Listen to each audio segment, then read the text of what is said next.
Salut à tous et bienvenue dans cette vidéo. Aujourd'hui, je vous réserve une surprise hallucinante, une interview avec un ami, Patrick Tuor, qui aujourd'hui est parmi les meilleurs préparateurs physiques au monde. Il va nous parler de comment fixer un objectif, comment avoir un rêve et comment réussir son rêve. Vous verrez que tous les principes de base qu'on connaît déjà et qu'on partage avec vous se retrouvent même dans la préparation physique. Vous êtes prêts? Ça va être énorme. À tout à l'heure.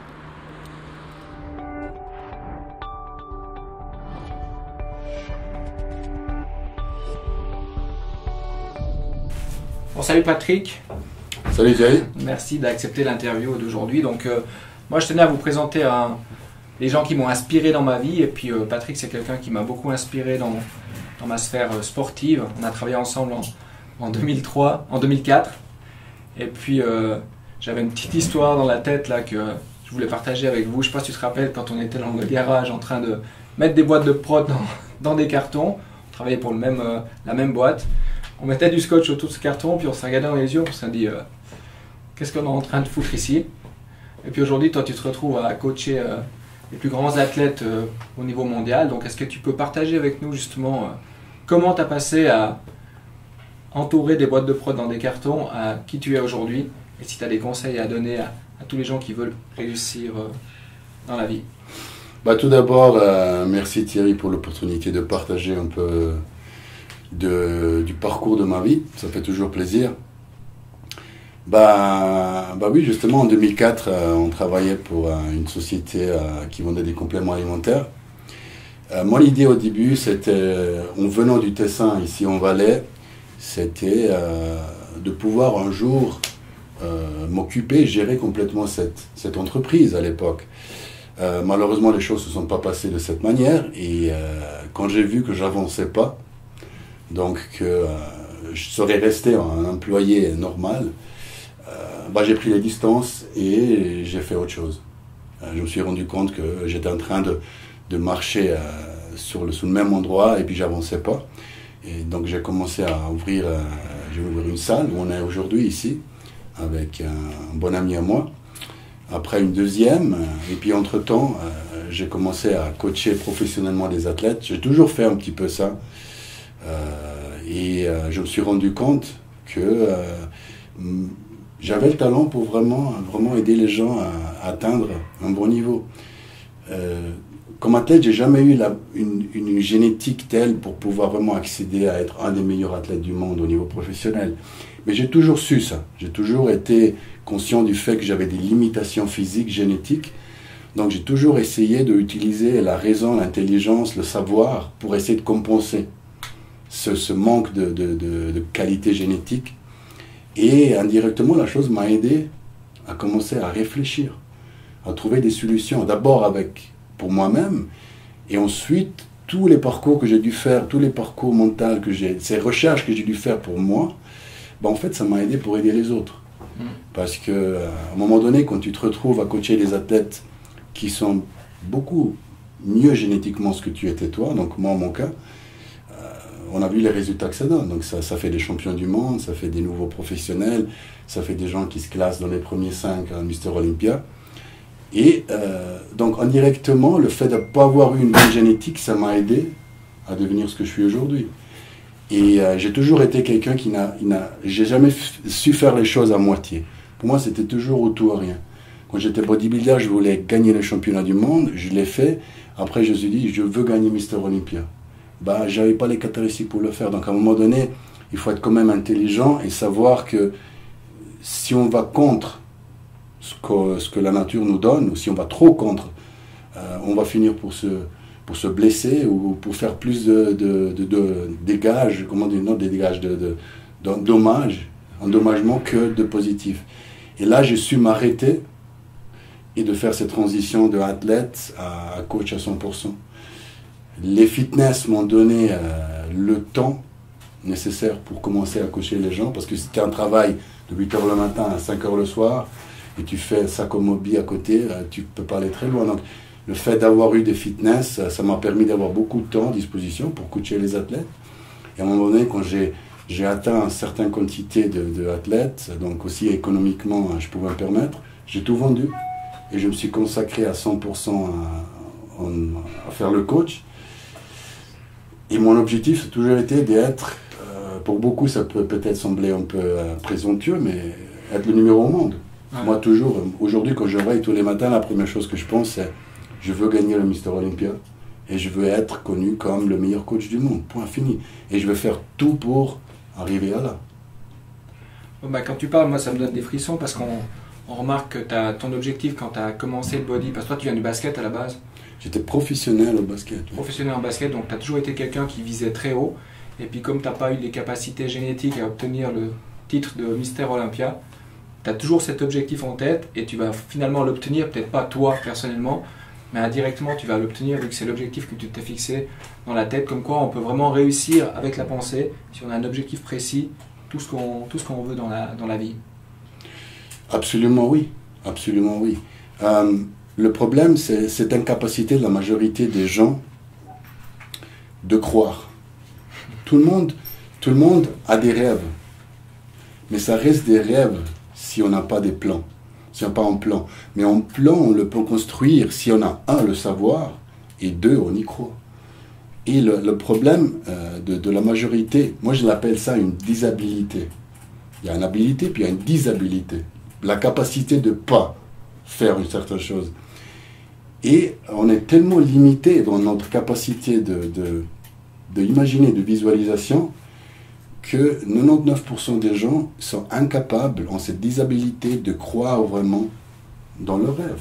Donc ça reste un rêve.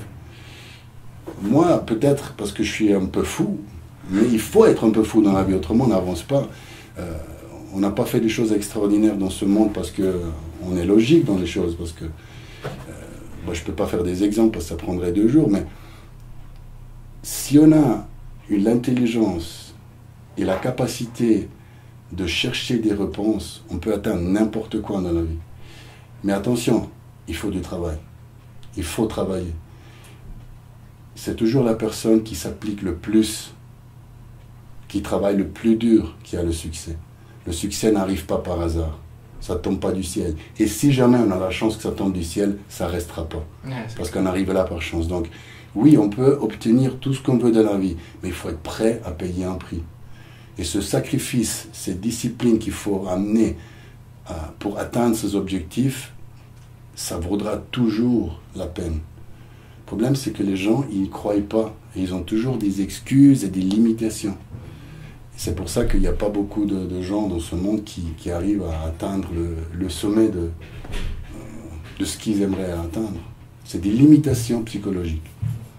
Donc si on résume ce que tu viens d'expliquer là, d'après toi, donc la réussite, que ce soit sportive ou dans la vie en général, c'est 95 ou 85% psychologique.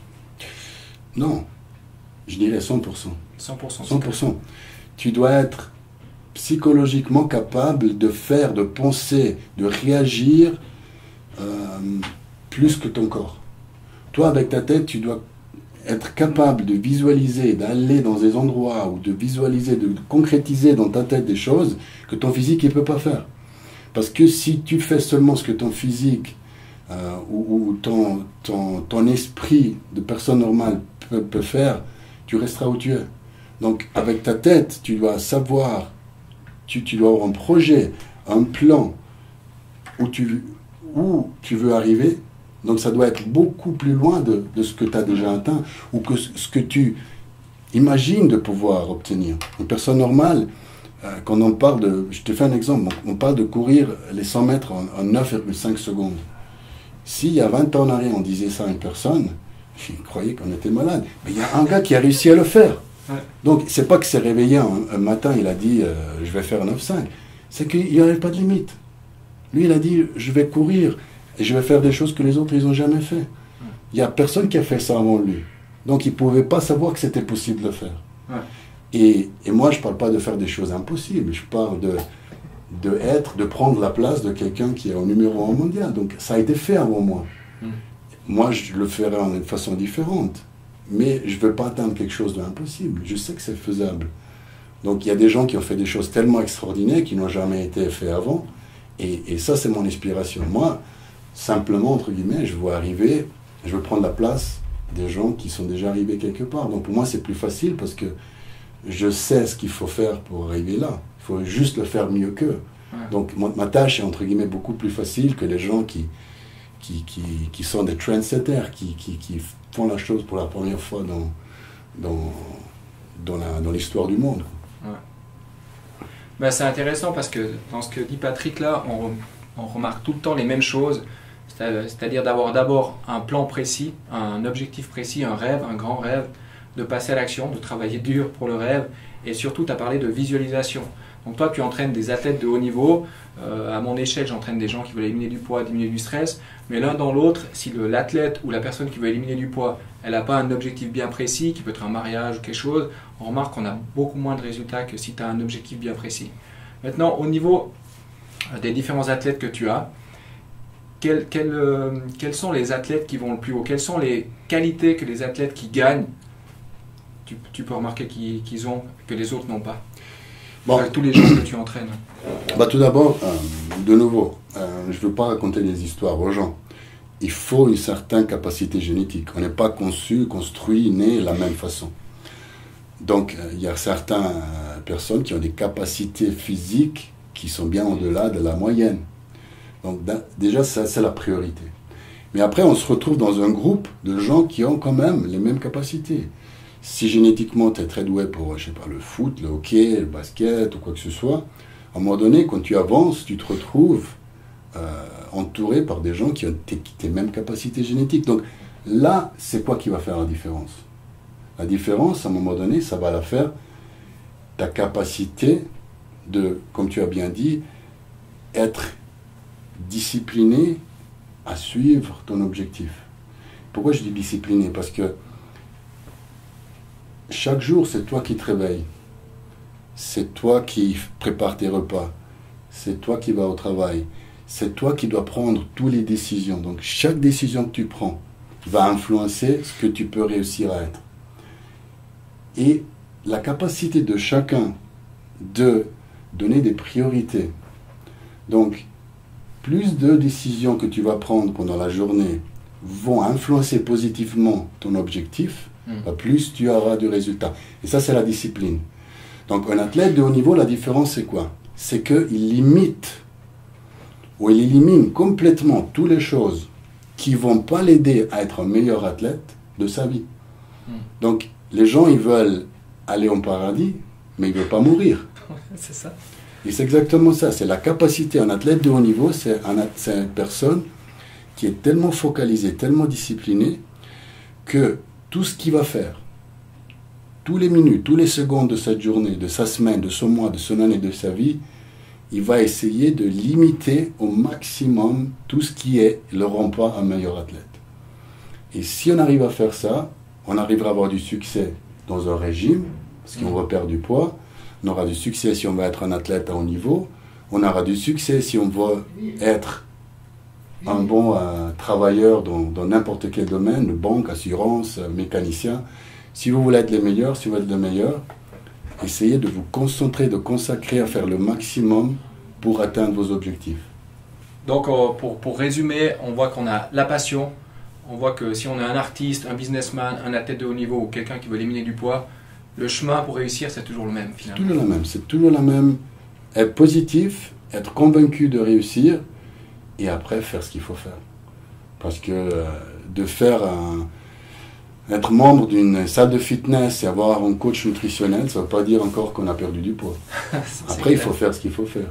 Exactement. C'est en début, mais après, voilà, chacun, il y a un prix à payer. Comme je te dis avant, c'est un des mon motto, c'est si vous voulez mourir, si vous voulez aller au paradis, il faut mourir. Donc tout le monde va y aller, mais personne n'est prêt à mourir. C'est la même chose, si tu veux atteindre ton objectif, à perdre 20 kilos, on commence avec 1 kilo, mais il y a un prix à payer. Donc c'est clair. Il n'y a rien avec rien.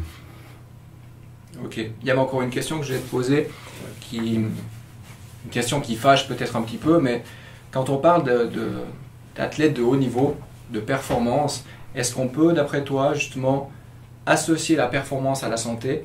Moi, je dis toujours que, après tu me diras ton opinion, à partir du moment où on choisit le chemin de la performance, on oublie un peu la santé. Donc, comment tu te positionnes, toi, par rapport à ça?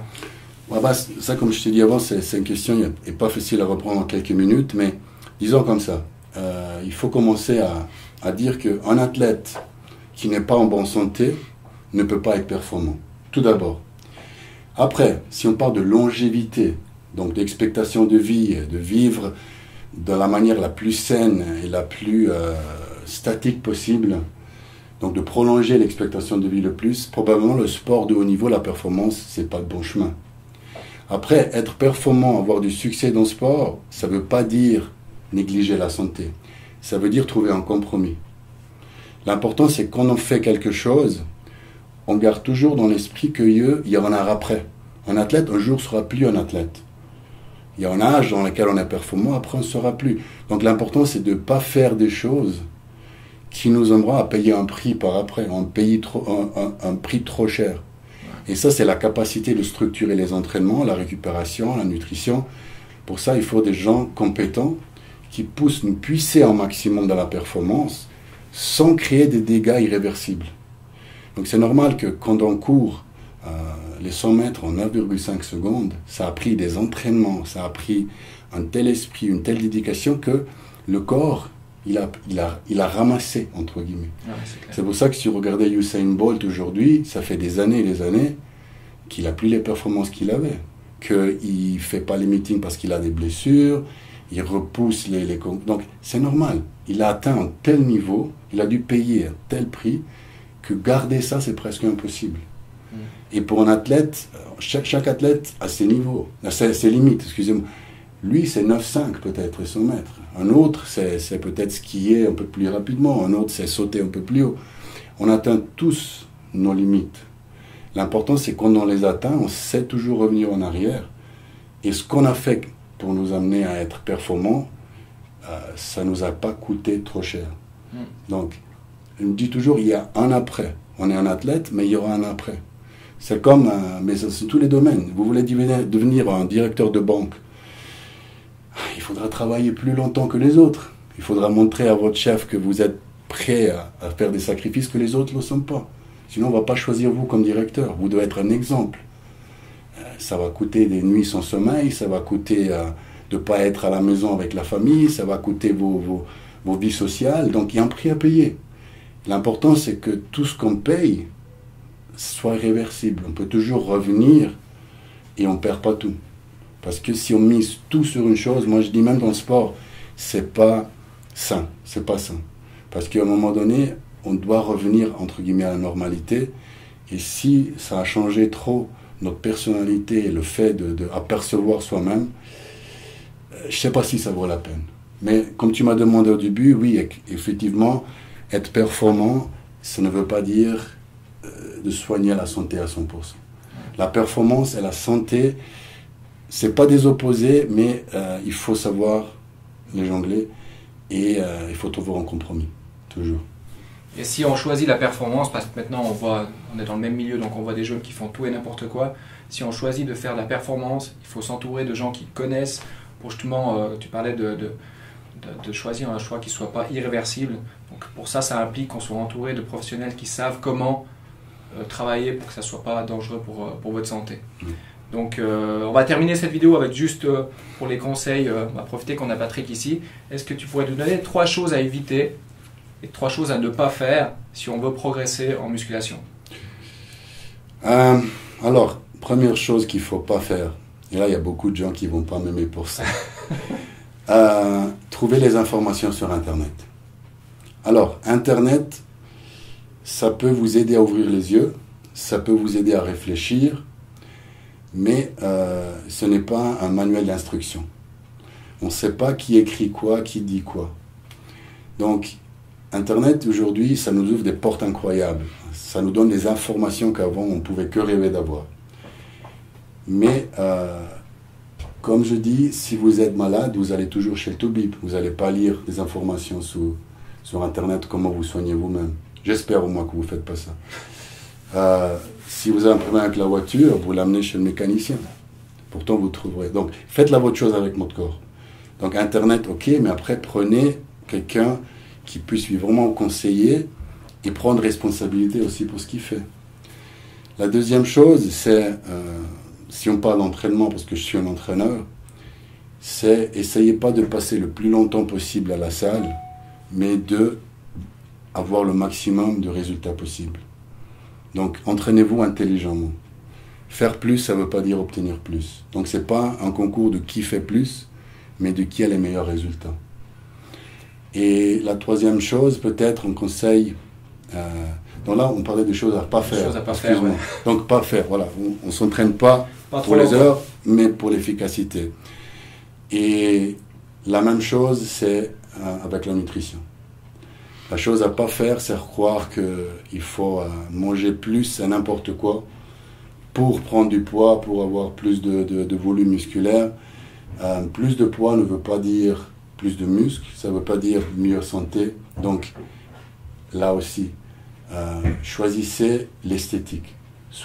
Ne dépassez jamais vos limites d'esthétique. Il ne faut pas venir gras, il ne faut pas venir se gonfler comme des ballons ou des hommes Michelin pour faire du bodybuilding. Donc, restez toujours en forme. Donc, pas dépasser certaines limites. Pour les choses qu'il faut absolument faire, je me lie avec la première chose, c'est trouver quelqu'un qui puisse me motiver et coacher d'une manière constructive. La deuxième chose, je la lis de nouveau à Internet, c'est rechercher. Trouvez des informations et réfléchissez pas. Je ne veux pas dire de nouveau d'aller et prendre n'importe quoi sur Internet parce qu'un gars avec 50 cm de bras l'a dit. Soyez intelligent, informez-vous, mais après, utilisez la logique, l'intelligence. Donc, pas faire n'importe quoi. Et le troisième conseil que je donne, c'est le plus important de tous, apprenez, entre guillemets, à souffrir. On n'obtient rien si on ne souffre pas. Dans le sport, encore plus que dans la vie en général. Si vous voulez devenir un médecin, il faut faire l'université pendant des années, étudier, et encore il faut étudier. Si vous voulez devenir un sportif d'élite, il faut s'entraîner encore une fois. Si vous voulez perdre les 10 kilos que vous avez pris pendant les fêtes de Noël, il faut faire un régime et il faut souffrir. Il n'y a pas de régime au citron ou au régime, je ne sais pas quoi, ça n'existe pas. Ça existe un nutritionniste qui fait un régime, on mange moins de calories de ce qu'on consomme et on souffre un peu à la fin. Voilà. Donc, ne cherchez pas des solutions rapides ou des petits shortcuts, comme on dit, mais travaillez dur pour obtenir un résultat. En plus, quand vous aurez ce résultat, ça vaudra beaucoup plus la peine si vous avez souffert un peu pour le tenir. Carrément. Et puis il y a un truc que j'aimerais ajouter que tu as dit hors caméra tout à l'heure, que j'ai trouvé génial, c'est que il ne faut surtout pas rentrer dans une idéologie. Maintenant, on est dans une idéologie des smoothies. Moi, j'ai fait cette erreur justement de rentrer trop dans une idéologie par principe ou par éthique, et puis j'ai perdu toute ma masse musculaire. Et tu disais tout à l'heure que toi, tu as autant d'athlètes qui sont végétariens que d'autres qui ne le sont pas, et tu prends des informations partout, et tu veux surtout pas rentrer dans une idéologie. Donc ça, c'est aussi... Il n'y a pas de vérité absolue. De nouveau, il y a savoir interpréter, adapter les choses. Et puis plus on connaît, plus on peut utiliser, et plus complet ça va être le résultat. Ok. Voilà, j'espère que vous avez trouvé beaucoup de valeur avec Patrick dans cette interview. S'il a le temps, peut-être qu'on en fera d'autres s'il y a des questions.